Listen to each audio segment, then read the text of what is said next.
business is simple, but it's not easy, right? Now, this is not the first time you've heard that, unless you're brand new.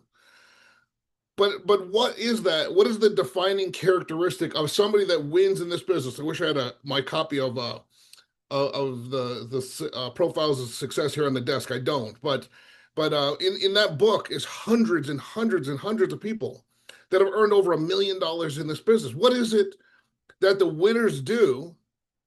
What is the difference? What is the mindset? What is the philosophy? What is it that you have to adjust? Because the reality is, I like to always think about this. The reality is that in most cases, when people join our business, they have not yet had the significant financial success that this business can provide.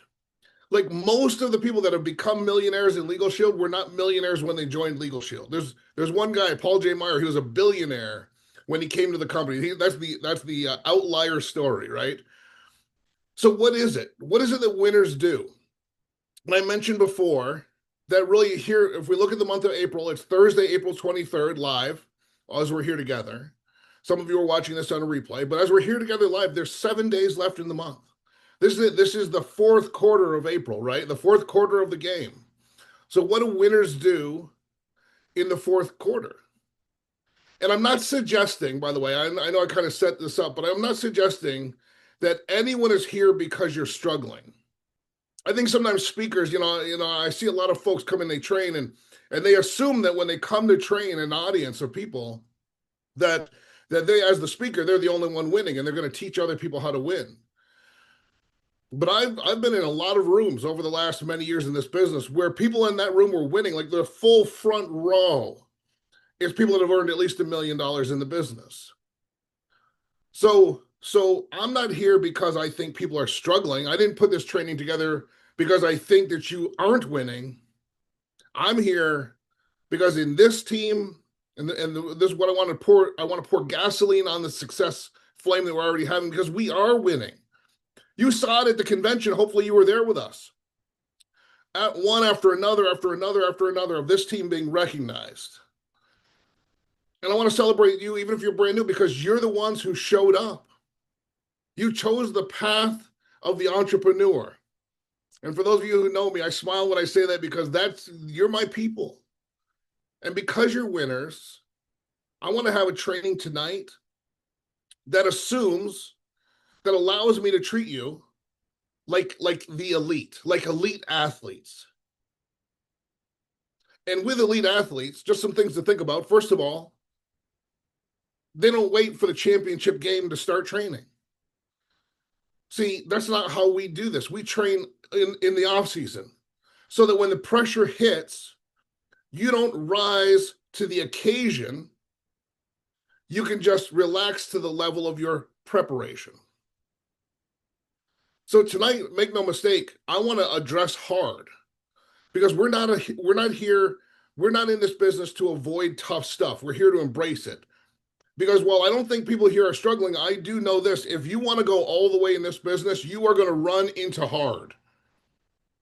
Hard is the filter that keeps your competition small. This is a gentleman, his name is Jim Rohn. He was the master of philosophy. He's passed away since, but he taught us, don't wish it were easier, wish you were better. So in getting excited about talking with you tonight, I just want you to know, we aren't wishing for an easier business, but we are here to prepare to become the best version of ourselves. And make no mistake, the best leaders. Tony Robbins says that the only thing that changes your life is raising your standards. And tonight, our standard has to be resilience. You have to prepare for the inevitable winter. Jim Rohn talks about the seasons in business, seasons in life. Because in our business, when the no's come, like our book of the month, Go for No, when no comes, and it does, when something goes wrong, when technology fails, and it will, when people quit on you, and they will, you know what happens? The average person crumbles. And I've seen this happen so many times, and I observe that, and sometimes I say, I wish that I had prepared that person better.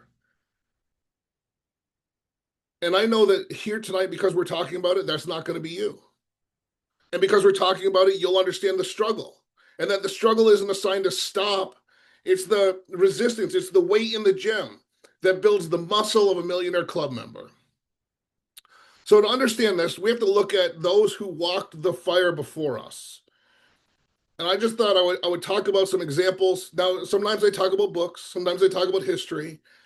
I have tonight I've curated some stories for you that include every one of these stories. There's a movie, so even if you don't want to read a book, and I'll tell you a little bit about it. Okay, we're going to talk about three women who didn't just survive hard stuff; they used it as the fuel to burn down the walls of history. And let's see if we can learn a little bit about where we can go, about how resilient we can be from these stories. Let's go back first to St. Jude, Tennessee, 1944. There's a little girl. Her name is Wilma Rudolph. Now, in the movie, as I mentioned, there's a movie about every one of these examples. The movie came out in 1977, by the way. The movie Wilma features the film debut of Denzel Washington. It also stars Cicely Tyson. And it covers the childhood struggle of this little girl, Wilma Rudolph. Wilma Rudolph is an important historical figure.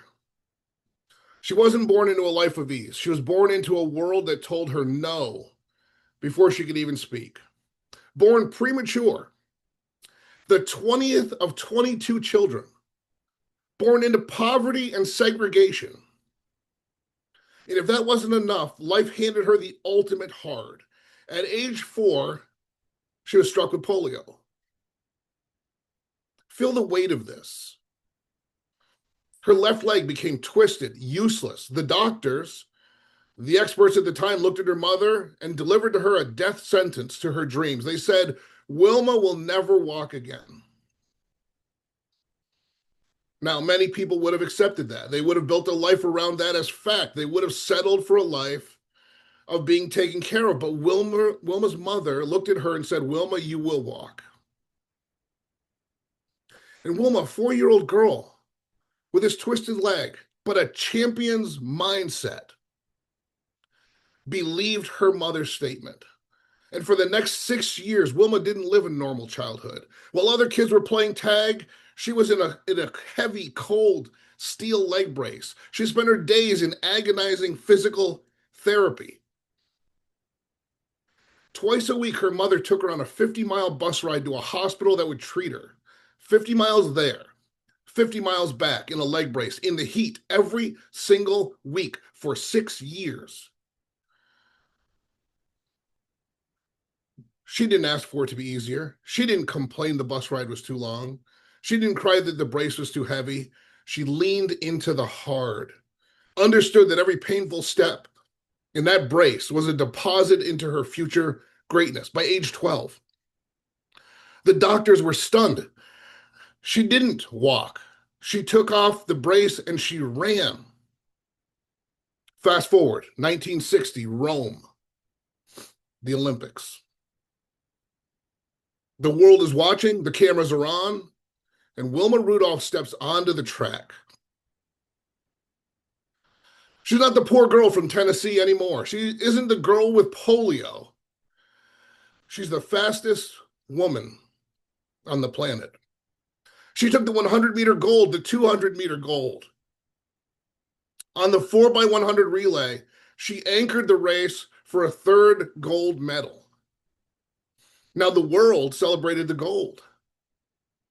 But don't you think, just think about this time we're here tonight, contemplating this together. Don't you think about, based on the books you've already read, about the experiences you've already had in this team and in this environment, don't you think that it's possible that we could agree that she won those medals not in Rome, but when she was 6 years old, sweating on a bus, refusing to believe the experts who told her she was broken?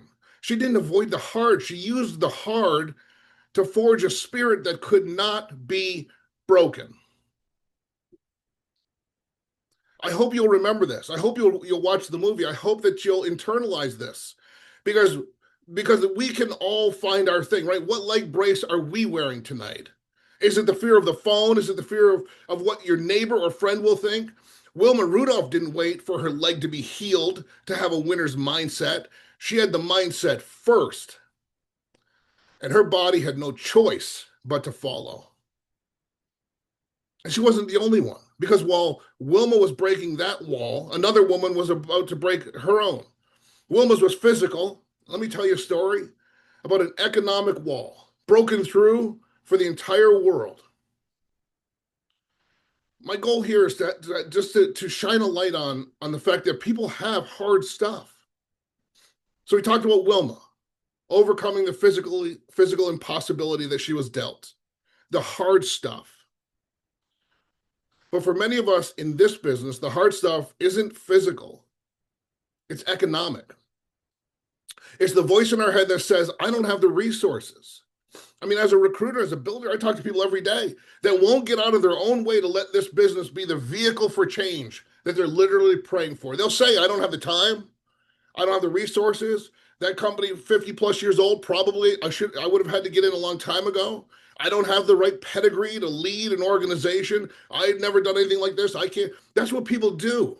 They put up that economic wall in front of them.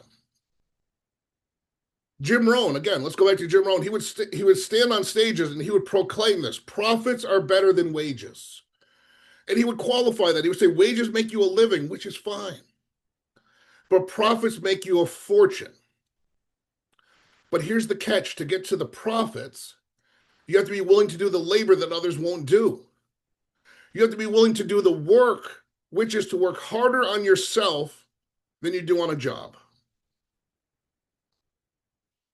So let me introduce you to another story, another woman who was a spiritual ancestor, a person who understood leverage before it was a buzzword, a person that every one of us owes a debt to for paving the way, literally.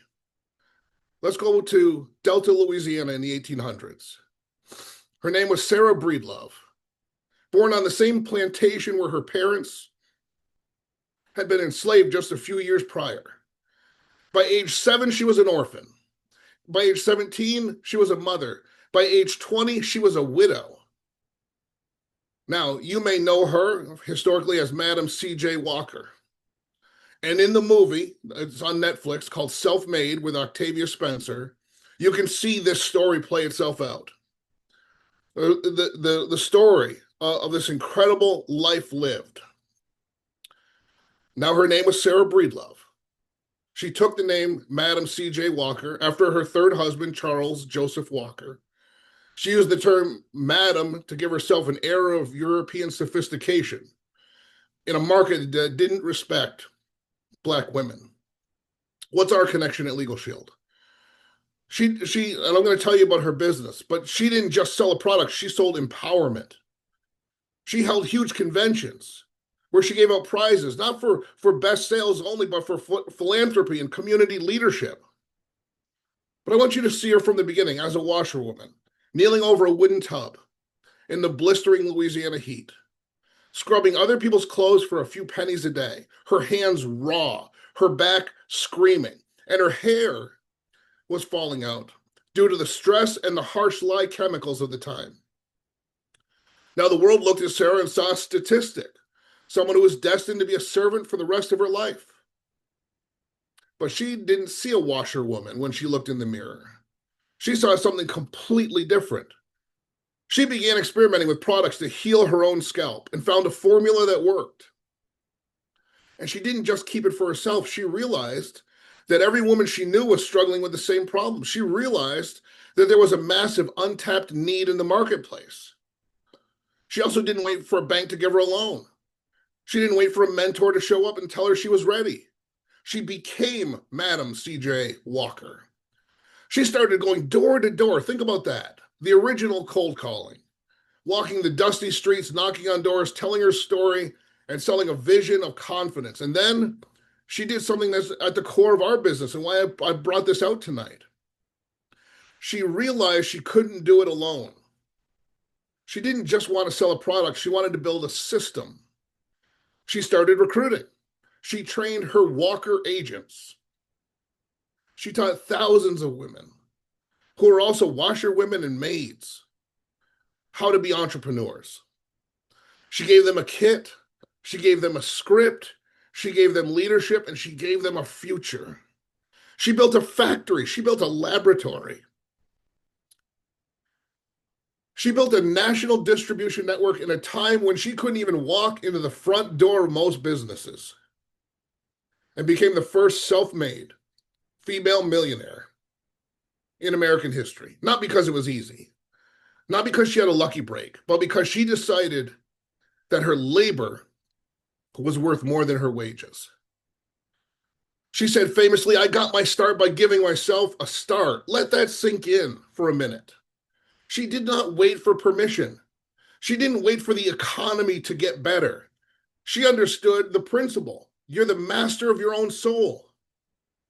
So we have to celebrate these lessons, these leadership and historic lessons, like Madam C.J. Walker, who represents the power of the recruiter. She didn't just change her own life. She gave 20,000 other women the power to change theirs. When you feel like you can't make that next invitation, when you feel like you're tired of the grind, remember this story. Remember C.J. Walker kneeling over that wash tub. I want you to remember that her hard was 1,000 times harder than our hard. And she was preparing for a future she couldn't even see yet. She was building a fortress of wealth in a desert of poverty. And so we're celebrating her tonight because we aren't just marketing a membership, we're building a legacy. We're giving ourselves a start. And if you think the economic wall is tough to break, wait until you see the mental wall of our third historical lesson. Because while Madam C.J. Walker was building an empire, our next hero was proving that age and failure are nothing but ghosts in the machine. And let's talk about that. We talked about Wilma, C.J. Walker. Now let's talk about the most dangerous battlefield we all face, the 6 inches between our ears. Tony Robbins reminds us that change happens when our shoulds become our musts. We all have things we should do. We should follow up. We should Performance Club qualify. We should become executive directors. We should lead from the front, but should is a word of weakness. Should doesn't survive the storm. Tonight, what if we can just make that adjustment and make your goal a must? And let's talk about a woman who defined the word must. Her name is Diana Nyad. Now, Diana Nyad, there's a movie came out in 2023. I think you'll find it on Netflix, or at least recently. Annette Bening, Jodie Foster, fabulous. It's a story about a swimmer. And this woman who had been attempting to swim from Cuba to Florida.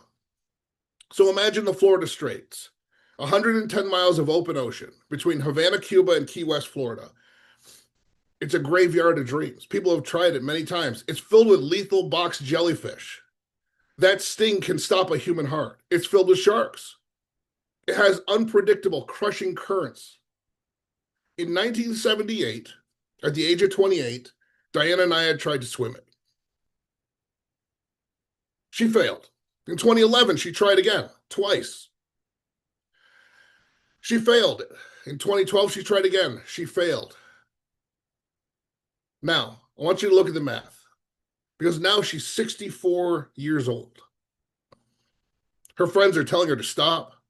The experts are saying it's biologically impossible. They tell her, you had a great career. You're a legend already. Just sit down. Enjoy your life. They said, Diane, don't die in the ocean chasing a ghost. But see, she didn't have a should. She had a must. She understood what we teach here in the team. That failure is not a destination, but it is a data point. Each failure was just adjustment and training for the final victory. So on September 2nd, 2013, she jumps into the water one last time. Imagine this for a second. Just be with her. She's in that water for 53 hours. Think about the hard stuff you've dealt with today. 53 hours in the water. She's swimming through the night in total darkness. She's wearing a silicone mask to protect her from jellyfish stings, which makes it nearly impossible to breathe. Her mouth is swollen and bleeding from the salt water. She's hallucinating. She sees things in the distance that aren't there. Her body is shutting down. Every fiber of her being is screaming, quit, just stop, and the pain ends. But she didn't stop because her mindset was forged in the fire of those previous failures. She knew that hard wasn't her enemy, that hard was the refinery. She swam until her hands touched the sands of Key West. She stumbled onto that beach, barely able to speak, and she looked at the crowd and delivered three truths that every person on this Zoom needs to tattoo onto your soul. Number one, never ever give up. Number two, she said, you're never too old to chase your dreams. And number three, she says, even though swimming looks like a solitary sport, and just like our business here, it can often look like a solitary business. It's not, it's a team. Do you hear that, ladies and gentlemen? She didn't say it was easy. She didn't say she was lucky. She was relentless. We talk about how success leaves clues. The clue Diana left is that the only difference between a Hall of Famer and a could have been is the willingness to get back into the water after the world tells you you're finished. So I'm asking you, for those of you who've had setbacks, and who hasn't, right? Are you willing to get back into the water? Are you willing to swim through the jellyfish of rejection? Are you willing to keep stroking when you can't see the shore? We're celebrating Diana tonight because she proves that your champion mindset has no expiration date, that we all have unfinished business. So those are my three giants for you tonight. We've seen the fire, right? Now let's tie it all together and make sure this is something that we'll never forget. Make sure that we come away from this being different. Make sure that you and I understand that there are lessons to be learned and that we can make the adjustments right now. Take a breath. Look at the ground we covered. Wilma Rudolph, who outran a paralyzed leg. Madam Walker built a kingdom from a washtub. Diana Nyad conquered the ocean at an age when most people are looking for a rocking chair. Do you see the pattern? Most people look at these stories and they think about luck or special talent. But as leaders here, we have to realize, I'm here to tell you, that's a lie. These women didn't have a secret. They had a blueprint. And it's the same blueprint we use every single day. It's that success is neither magical nor mysterious, that it's the natural consequence of consistently applying basic fundamentals. What do? We show people our services. We follow up with them. We put them on the phone with someone that can answer their questions. The fundamentals build the business. What did they do? They accepted that the struggle was the price of admission. They understood that their internal reality had to be louder than their external circumstances. Wilma was in a leg brace, but in her mind, she was on a podium in Rome. Madam Walker was scrubbing laundry, but in her mind, she was already the CEO of a global empire. Diana was vomiting salt water in the dark, but in her mind, her feet were already touching the sands of Key West. They were living in two worlds at once, and tonight, that's the hard stuff I'm calling you to master. The barrier, master this breakthrough from your old self, the barrier where old you ends and new you begins. Most people hit that wall and they bounce off. They say, this is too hard. I'm not cut out for this. But not these women we talked about tonight and so many others that we could talk about. They didn't bounce off the wall. They dissolved the wall with the heat of their vision.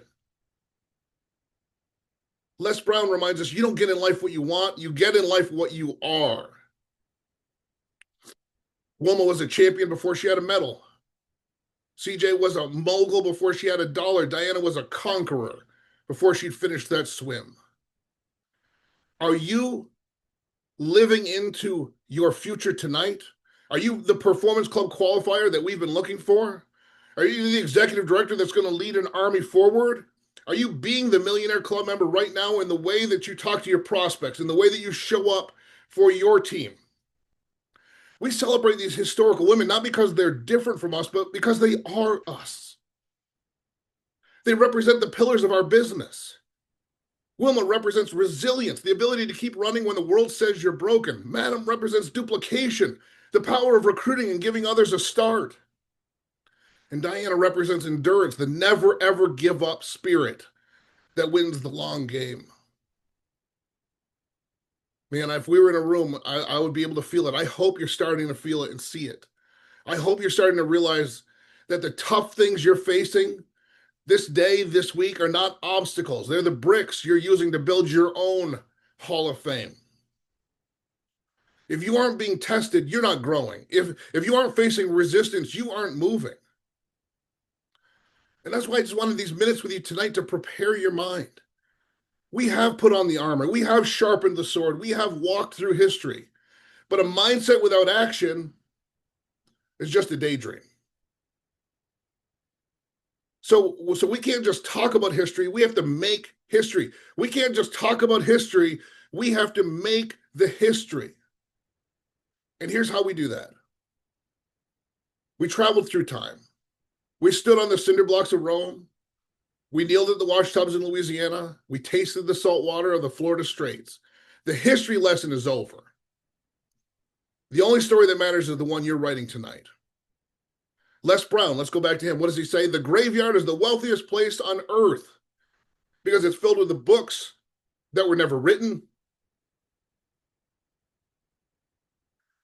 the songs that were never sung, and the businesses that were never built. I hope that you'll join me and refuse to let your dreams end up in that graveyard. We talked about the mindset coming before the accomplishments. We talked about the celebrating the hard. Now it's time to put that into practice. One more time. If Wilma Rudolph had waited until her leg was perfect to start training, she would have died in a leg brace. If Madam Walker had waited for a friendly economy to start recruiting, she would have died a washerwoman.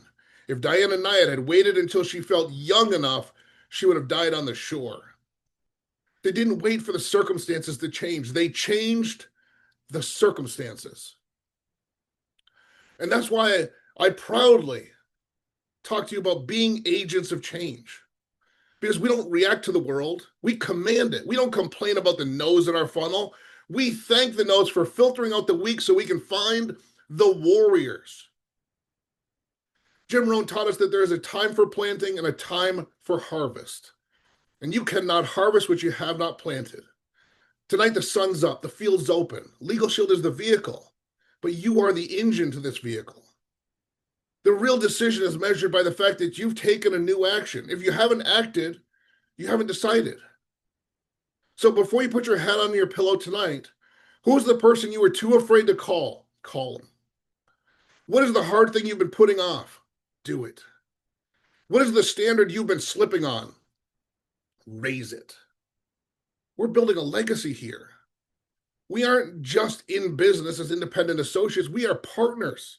We're the architects of the next generation of leadership in this company. When you close the Zoom out, I don't want you to just feel inspired. Inspiration is a feeling. Power is a state of being. I want you to go out there and act like the Millionaire Club member you already are in your spirit.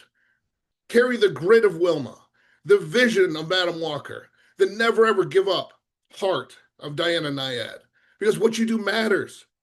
And it is important, noble work. And I'm grateful that I get to do it with all of you. But now, make no mistake, we're here. It's April 23rd with 1 week left in the month. That means that the Zoom is over. But there is plenty of time to do the important work that will be transformative in your identity here as an entrepreneur, in the impact you make on the individuals and others that you touch with our services, and how you proudly proclaim that you finished what you started. Ladies and gentlemen, thank you so much, and good night.